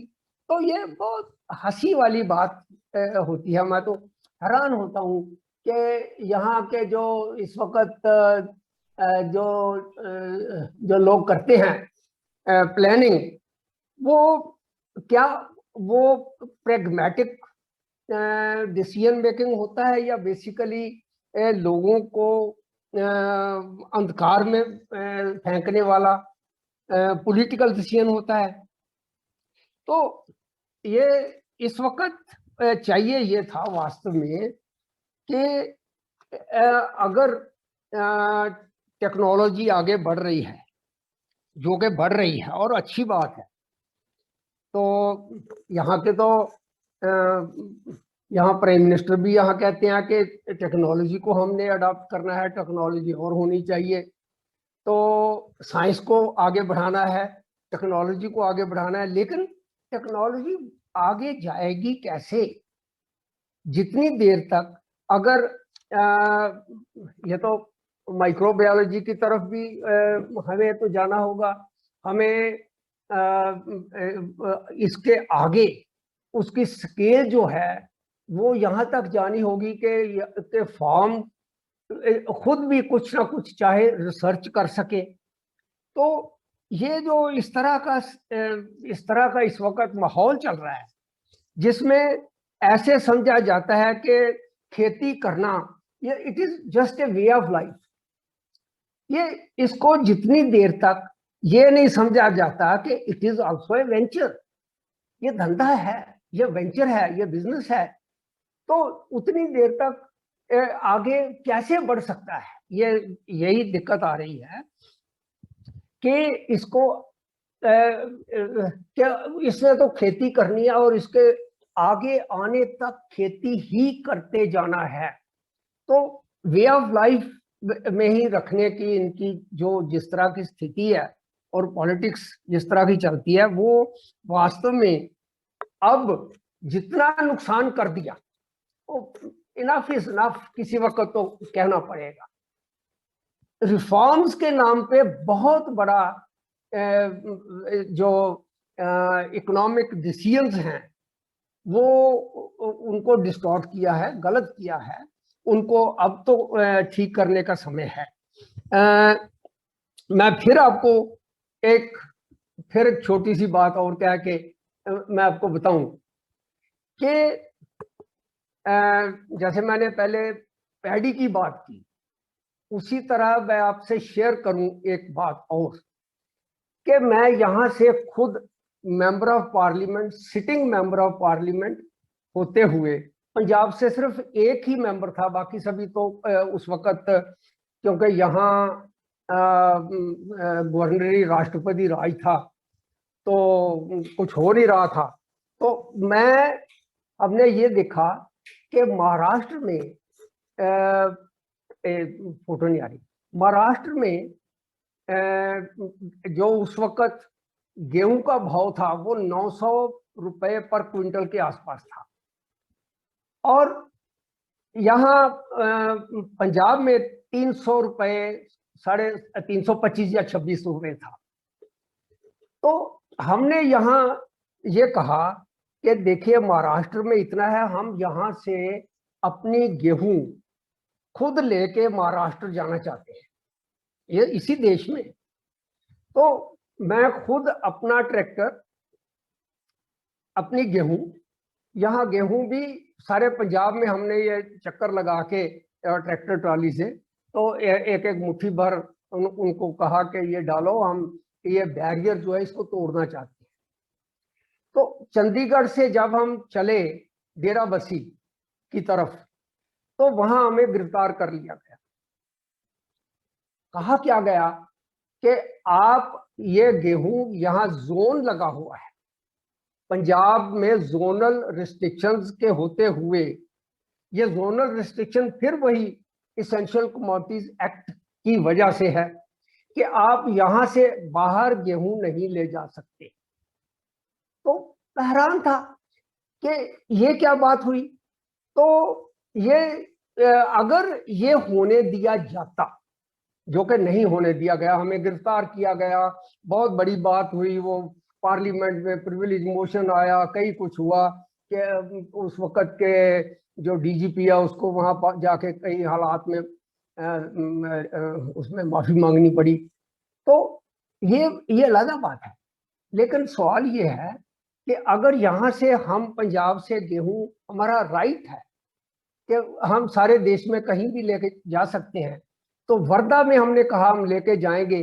अगर हम वहां वर्धा लेके जाते, वर्धा में कीमतें डाउन होती और यहाँ पंजाब में थोड़ी अप होती, बैलेंसिंग होती, लेकिन ये नहीं होने दिया गया। अगर ऐसा होता तो यहाँ के लड़के ट्रक भर भर के या जैसे भी वहां लेके जाते, एक तो उनको काम मिलता, एक इकोनॉमी की स्केल बढ़ती, एक महाराष्ट्र को या बाकी देश को फायदा होता। लेकिन ये सारा कुछ ये एक षड्यंत्र के तहत मैं समझता हूँ, जानबूझ के करने नहीं दिया गया। तो इस तरह के कई चीजें हैं जिनको देखते हुए हम ये समझते हैं कि आज हम बात कर रहे हैं लैंड रिफॉर्म्स के संबंध में, लेकिन डिस रिफॉर्म्स तो बहुत हो चुके हैं। रिफॉर्म्स खेती के संबंध में, रिफॉर्म्स के नाम पे, तो अब इससे ज्यादा और क्या हो सकता है। ये बिल्कुल गुणवंत जी ने बताया और मोदी जी भी बात कर रहे हैं, मैं उनके साथ बिल्कुल सहमत हूं। और मैंने भी देखा है कि हमारी, we are not owners of the land, ये तो हम कल्टीवेटर हैं, सिर्फ कल्टीवेटर हैं, हम कल्टीवेट कर रहे हैं, तो उसमें से जो निकलता है वो भी हमें जहां बेचने नहीं दिया जाता जहां हम चाहें। तो अगर इसमें दूसरे शब्दों से मैं कहूं तो वो ये है कि हम तो बॉन्डेड लेबर हैं, जो हम पैदा करते हैं वो हम जहां चाहें बेचना नहीं।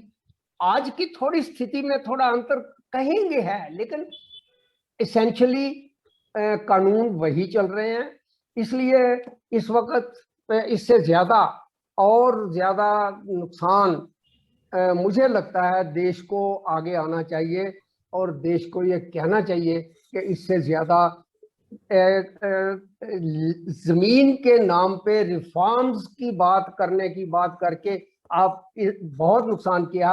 अब उस बात को रिवर्स होना चाहिए और जहां से 1955 से जब शुरू होकर बात हुई वहां तक उसको वापस लेके जाना चाहिए और उसको जो उस वक्त की वहां की पोजीशन थी फंडामेंटल राइट्स की, प्रॉपर्टी राइट्स की, वो बरकरार करके देश को आगे बढ़ने से जो रोका हुआ है वो आगे बढ़ने देना चाहिए। बस यही मैंने तो कह रहा था। थैंक यू भूपिंदर जी। आखिरी एक सेक्शन है हमारा अगले 5-10 मिनट में, लेकिन अभी थोड़ा इस बार एक दो लाइन में सुनते हैं कमेंट। तो ये थोड़ा आजकल टीवी शोज में रैपिड फायर जैसे चल रहा है ना, उस तरीके से थोड़ा सा चलाते हैं रैपिड फायर मोड में, कि हमने सब चैलेंजेस तो सुने ही हैं, एक तरीके से चैलेंज में ही सॉल्यूशन भी छुपा हुआ है, जो तीनों ने भी आपने काफी विस्तृत में बताया है। सभी लॉज एक तरफ और उसको हटाने के या उसको बदलने के सॉल्यूशंस भी काफी हद तक आपसे सुने हैं। मेन इशू कहाँ पर है, इस पे हम जो रैपिड फायर कर रहे हैं वो कर रहे हैं कि वो एक सोशलिस्ट माइंडसेट होना या फिर उस तरीके से कानूनों की शुरुआत हुई वहां से होना, वो वहां है, या लोगों का अपने जमीन के अपने व्यवसाय के मुद्दों को लेकर के ज्यादा वोकल ना होना, जागृत ना होना, या फिर पॉपुलर ओपिनियन उसके बारे में इन्फॉर्म ना होना। तो पीपल या फिर आइडियोलॉजी या फिर पॉलिटिक्स, तीसरा कि एक तरीके से, और चौथा आता है कि क्या एक तरीके से एंटरप्रेन्योरल या बिजनेस ओरिएंटेड बिल्कुल माइंडसेट ही ना होना। इन चारों में से कौन से दो चीजें लगती है आपको कि सबसे ज्यादा आपके नजरिए से जिम्मेदार है? पांचवा अगर कोई मुझसे छूट गया होगा वो भी बताए, लेकिन इसमें से कोई दो चीजें पिक करें हम कि कहाँ पे है एग्जैक्टली इसका सोर्स और कहाँ से सुलझाना होगा। गुणवंत जी, आप ही से शुरुआत करते हैं। हाँ जी, आप म्यूट पर हो सर, अनम्यूट करें प्लीज, अपने आप को अनम्यूट करें। पहले तो हम सोशलिस्ट पैटर्न इसको मानते हैं कि सोशलिस्ट पैटर्न के कारण हमारा बहुत सारा नुकसान हुआ है। जो समाजवाद लोगों की बांटने की बात की है उसमें हम खत्म हो गए। दूसरा है कि ये नहीं होने से हमारे में कमर्शियल व्यूज नहीं आए। जैसे तमिल भाषा छोड़ के किसी भाषा में किसान को प्रोफेशनल नहीं कहा जाता है। तमिल में कहा जाता है व्यवसाय करने वाला, प्रोफेशनल, और मराठी में खेत करने वाला, किसान की तो कोई डेफिनेशन ही है नहीं। तो हर भाषा में देखिए तो किसान को कोई कीमत ही नहीं सिवाय तमिल छोड़ के। तो ये जो है कि जो स्टेटस जो है कब आता है, जब आप कमर्शियल हो जाते हैं। तो सोशलिस्ट पैटर्न आपको कमर्शियल होने नहीं देता है, कैपिटलिस्ट के नाम पे आपको खत्म कर देता है, और सब इक्वालिटी के नाम पे पैसा तैयार करने वाला, पैसा बनाने वाला, उसको भी खत्म किया जाता है। इसलिए ये मेंटालिटी को फर्स्ट खत्म करना चाहिए। ये मेंटालिटी के कारण ही हमारे ऊपर बुरे परिणाम हुए हैं। दूसरा पॉलिटिकल विल है, क्योंकि यही रचना है, ये कानून है समाजवादी राज्य या कल्याणकारी राज्य, तो कुछ अच्छा होने वाला है ही नहीं। वो थोड़ा सा अच्छा नहीं होने वाला, लेकिन अपनी लड़ाई भी उसको लेकर चल रही है कि कुछ ये बदले। लेकिन उसकी शुरुआत शायद से हमें जैसे आप कह रहे हैं कि शायद से कहीं ना कहीं समाजवाद पर आधारित जो हमारी कानूनी रचना है उसमें हो सकता है। प्रमोद जी, आपसे सुनते हैं।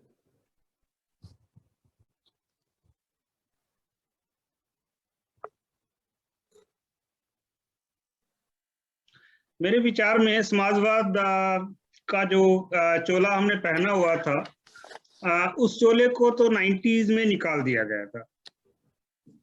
हमने इकोनॉमिक रिफॉर्म्स किए और जो लाइसेंस राज था उसको पीछे छोड़ा, और 5% ग्रोथ जो हम अचीव नहीं कर सकते थे वो हमने 8 और 9% का जो पैरामीटर अडॉप्ट किया। तो आई थिंक जब इंडस्ट्री में और सर्विस सेक्टर में हमने समाजवाद पीछे छोड़ के कैपिटलिस्ट या आप कहें कि ओपन इकोनॉमी में हम आ गए, तो एग्रीकल्चर में जो रिफॉर्म्स थे वो ड्यू थे, वो नहीं किए गए। 91 में जब इंडस्ट्री रिफॉर्म किया गया तो एग्रीकल्चर रिफॉर्म क्यों नहीं किया गया, इसका जवाब किसी के पास नहीं है। और ये जो 3 कानून हैं, प्रोबेबली ये इट वाज टू लेट, और उसमें जो आरती और जो पंजाब में जो बिजनेस उस जो माइंड चला रहा था इंटरमीडियरीज वाला, वो उसमें कहीं ना कहीं किसानों पे प्रिवेल कर गया, और वो एक फॉल्स वो बना करके बॉर्डर पे जो भी किया गया। लेकिन मुझे लगता है ओवरऑल यदि समाज का ढांचा देखें हम, तो मिसनोमर है अभी भी हमारे अंदर की।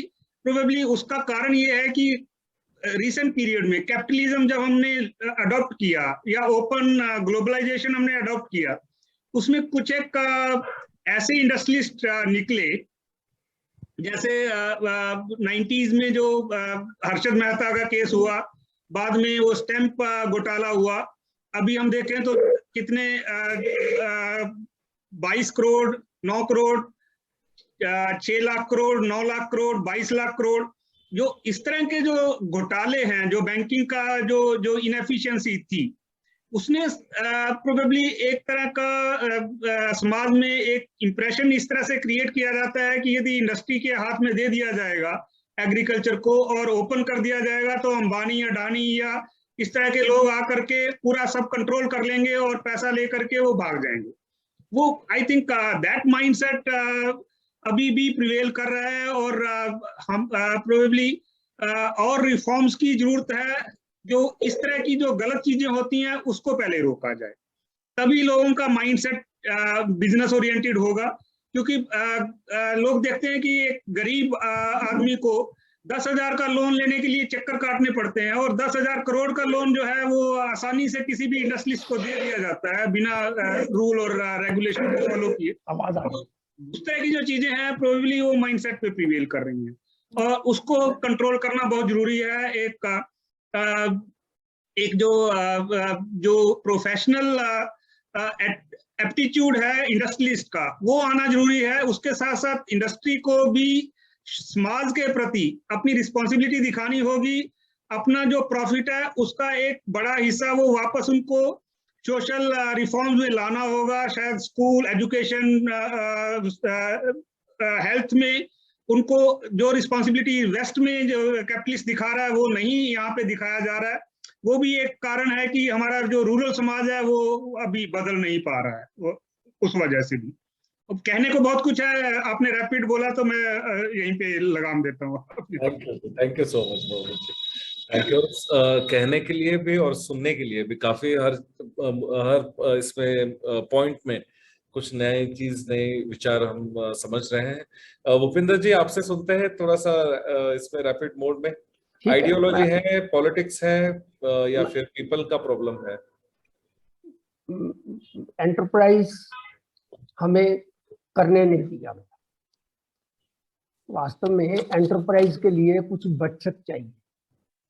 बचत आती है अगर कोई जो करता है उसको काम करने दिया जाए। तो जितनी देर तक वो बचत नहीं आएगी, उतनी देर तक खेती से कुछ बचत हो तो एक बाप अपने बच्चे को कुछ कहेगा कि इतनी बचत है बेटा, तू जाके ये कर ले, काम कर ले।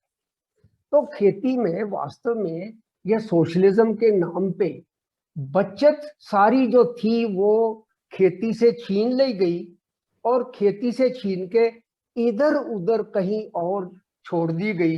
तो कहा यह गया कि जो इंडस्ट्री है वो देश के लिए लगनी बहुत जरूरी है, लेकिन वो इंडस्ट्री जो लगनी है वो लगाएगा कौन? जो खेती से बाहर है। तो मैं ये समझता हूं, मैं अपनी जिंदगी में समझता हूं कि मैं एंटरप्राइज करना चाहता था, मुझे करने नहीं दिया गया। मेरा बेटा एंटरप्राइज होना चाहता था, उसको होने नहीं दिया गया। तो ये ना होने देना, ये मेरे दिल की जलन है। मैं आपको एक फिर मिसाल देके, क्योंकि आपने रैपिड में कहा, उसमें मिसालें तो चलती नहीं है, लेकिन मैं शेयर करता हूं एक इंटरेस्टिंग, कि जापान में जो सुजुकी है, सुजुकी के जो शुरू होने में हिरोशिमा नागासाकी के बाद उसके जो वो बड़े थे, वो उन्होंने टायर किसी का, चैसी किसी की, स्टीयरिंग किसी का लिया और उन्होंने बना के वो एक जुगाड़ बनाया, जिस जुगाड़ को लेके आगे वो बढ़े और उन्होंने आगे उसको बढ़ाते बढ़ाते बढ़ाते जो सुजुकी बन गई। उससे भी पहले उन्होंने, उससे पहले जो चावल, धान से चावल निकालना होता है, वो लकड़ी का गड्ढा लेके लकड़ी में एक होल करके उसको ऐसे ऐसे करके निकालते थे, वो वहां भी जापान में। और उसके बाद उन्होंने एंटरप्राइज उन्होंने किया कि वो निकाल के वो मशीन से ऐसे ऐसे करना शुरू कर दिया, फिर आगे घूमने वाला बना लिया, फिर उसको रिपेयर करने के लिए ये कर लिया। ये एंटरप्राइज होने दिया जाता है तब होता है, यहां एंटरप्राइज होने दिया नहीं गया। मैं, जैसे मैंने आपको कहा कि मैं चाहता था एंटरप्रेन्योरशिप करना, और इसीलिए मैंने भाग दौड़ करके कहाँ ब्राजील से सरकार को रिक्वेस्ट कर करके एक प्रोटोटाइप मंगवाया कि मेरा बेटा ये काम करेगा। लेकिन बेटे को जब उससे पूछा गया कि तू नौकरी करेगा, उसने कहा मैं तो ये काम करूँ। तो ये करने दिया नहीं गया, एंटरप्राइज हमें करने दी नहीं गई।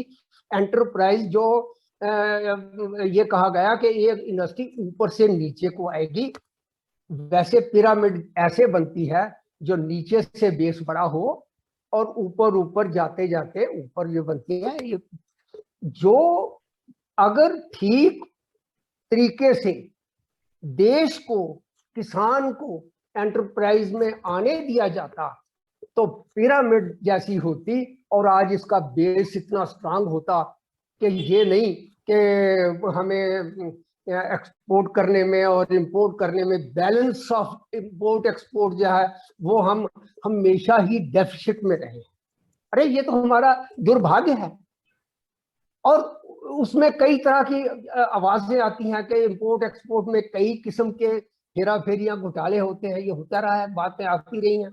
तो ये करने, अगर हमें करने दिया होता, मुझे सिंपल बात है, जो हमारे बच्चे यहां से भाग के बाहर चले जाते हैं, अरे वो तो बड़े, वो तो एंटरप्राइजिंग होते हैं, एंटरप्रेन्योर बन जाते हैं बड़े बड़े। तो यहाँ के माहौल को, एंटरप्रेन्योरशिप को जिस लेवल से शुरू करना चाहिए वो करने से रोका गया है, और ये देश के साथ धोखा हुआ है। इस धोखे को जितना और आगे बढ़ता जाएगा, देश का और नुकसान होता जाएगा। इसको ठीक करना, ये तो बहुत ही समय की जरूरत है। ये एंटरप्रेन्योरशिप के बारे में तो ये कहना चाहता हूँ। और अगर इसके बारे में अगर आपने कुछ पूछना तो I will be very happy. पूछना और बात करना तो काफी कुछ चाहते हैं, थोड़ा समय की पाबंदी है हम पर, तो इसलिए रुकना भी कहीं ना कहीं जरूरी है। इसके छोटे छोटे इस कॉन्वर्सेशन के बाइट्स और ये करते हुए सीसीएस के सभी ही सोशल मीडिया हैंडल्स पे हम अवेलेबल करेंगे लोगों को सुनने के लिए, और उससे चाहते ये भी हैं कि और सवाल उनसे भी आते रहें और इस चर्चा इस तरीके की चलती रहे। हमने एक बदलाव की उम्मीद लेकिन नहीं खोनी चाहिए। ये मैंने तो नहीं बताना चाहिए, आप सभी इस क्षेत्र में प्रैक्टिशनर्स हो, काफी सालों से, डेकेड्स से करते आ रहे हो, तो आपका काम बहुत ही ज्यादा सराहनीय भी है। और आप कुछ चंद, एक होता है कि किस मुद्दे पर बात कर रहे हैं, लेकिन दूसरा होता है कि ऐसे मुद्दे जिसपे पॉपुलर ओपिनियन काफी अलग है, उससे हट करके बात करते हुए भी सोच करके और किसान का एक हित ध्यान में रखते हुए आप ने काम को आगे बढ़ाया है। और आज का भी जितने भी पॉइंट्स आपने शेयर किए, इसका एक गारंटी भी देते हैं कि एंटरप्रेन्योरशिप और एक इंसान को मुक्त करना है तो उनके आर्थिक जो ये है व्यवसाय, उसे मुक्त करना और उसके संसाधन भी मुक्त करना, ये करते किए बिना आदमी इंसान मुक्त नहीं हो सकता। तो हम बात तो जमीन को मुक्त करने की कर रहे हैं, लेकिन आखिर में इंसान को मुक्त करना यही हमारा मकसद है। और इस पे आपने जो भी विचार आज के हमारे साथ साझा किए हैं काफी मेरे लिए बहुमूल्य रहे हैं। जैसे मैंने कहा, शिक्षा क्षेत्र में ज्यादातर कई काम है, किसान, जमीन, इन मुद्दों पर सुनना आप जैसे प्रैक्टिशनर्स को ये मेरे लिए काफी बहुत ही ज्यादा एनरिचिंग एक्सपीरियंस रहा है। सो आप सभी को धन्यवाद कि आप हमसे आज जुड़े। और मैं जरूर चाहूंगा कि आगे भी हम जुड़ते रहें, मिलते रहें, बात चलती रहे। प्रमोद जी, आपकी भी किताब सीसीएस के साथ अगर कुछ स्टूडेंट्स, कुछ यंग लीडर्स, इनके साथ अगर हम बात करें तो मुझे लगता है कि जरूर उनके फायदे का होगा कि सुने समझे इन लीज के बारे में। ये काफी सारे मुद्दे ऐसे लगते हैं कि इससे मेरा क्या, मेरी तो जॉब चल रही है दिल्ली में बैठ के, मेरा क्या। लेकिन ये कई हर तरीके से हमारे जिंदगी के, चाहे आप शहरों में रह रहे हो, गाँव में, जुड़कर के मुद्दे हैं। तो इस पे बात चलती रहेगी। सेंटर फॉर सिविल सोसाइटी के रिसर्च टीम ने खास करके इस पे काफी ज्यादा काम किया है, कर भी रहे हैं। इनफैक्ट एक पेपर भी अर्जुन अभी लिख रहे हैं, रिसर्च टीम सीसीएस की, इन्हीं सभी रिफॉर्म्स को लेकर के, जमीन के। वो जैसे ही पब्लिश हो जाएगी आप सभी को भी हम इसकी कॉपी जरूर भेजेंगे, आपका भी राय सुनना चाहेंगे।